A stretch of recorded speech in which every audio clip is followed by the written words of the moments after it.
Okay, everybody from YouTube, once again here Mr. Hernandez bringing you another short video tutorial about how to test your brakes. Customer called me last night telling me that I had issues with the Expedition. This is Expedition, yeah, I think it's an Expedition.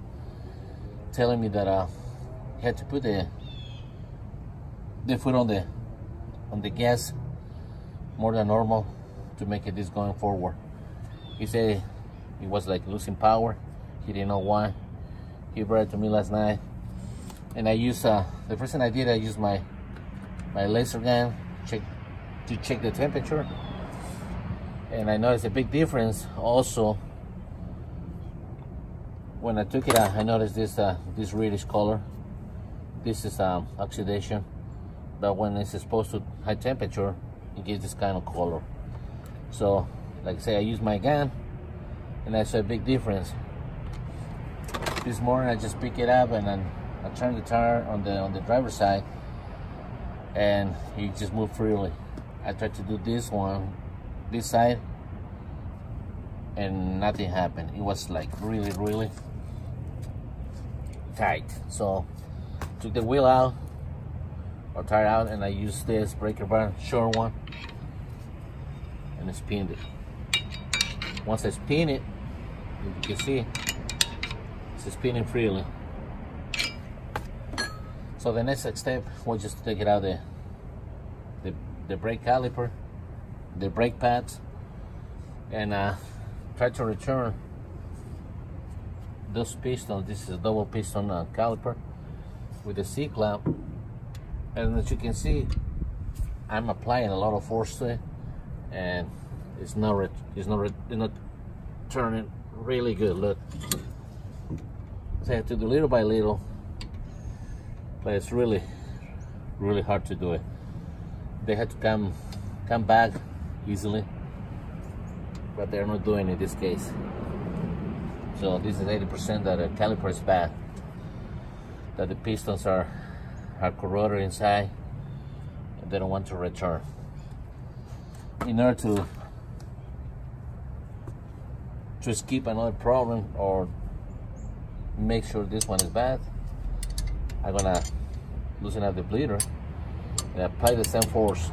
If they return in an easy way, that means your hose is bad. Why is bad? Because with the time, they break apart inside. So when you press the pedal to apply your brakes, with that force, everything's okay. But when they return, if inside the hose there's a little rubber thing hanging down, when you release the pedal, this little piece will stop the fluid from going back or stay at rest. So that means still whatever is left inside the hose towards to the caliper, still applying force. Okay, I've seen that many times. People think it's not right, but it is right, and it's true. Now we have to lose the bleeder. Okay, as you can see, fluid is coming out.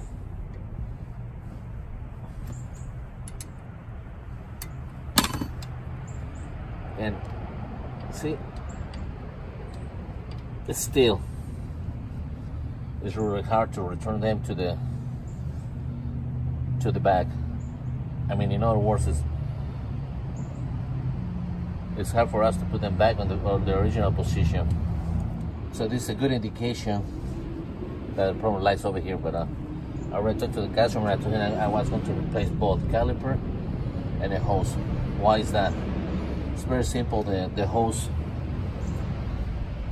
is all to the same age as the caliper, never been replaced. So it's a good way to replace both. So in the future, we don't want the customer to come back and say, look, I have the same problem the other day, you didn't replace it. But if you're a DIY customer and want to do it yourself, it's a good recommendation. Yeah, you replace both. So that's all for now, folks. We have to replace these items and let it go.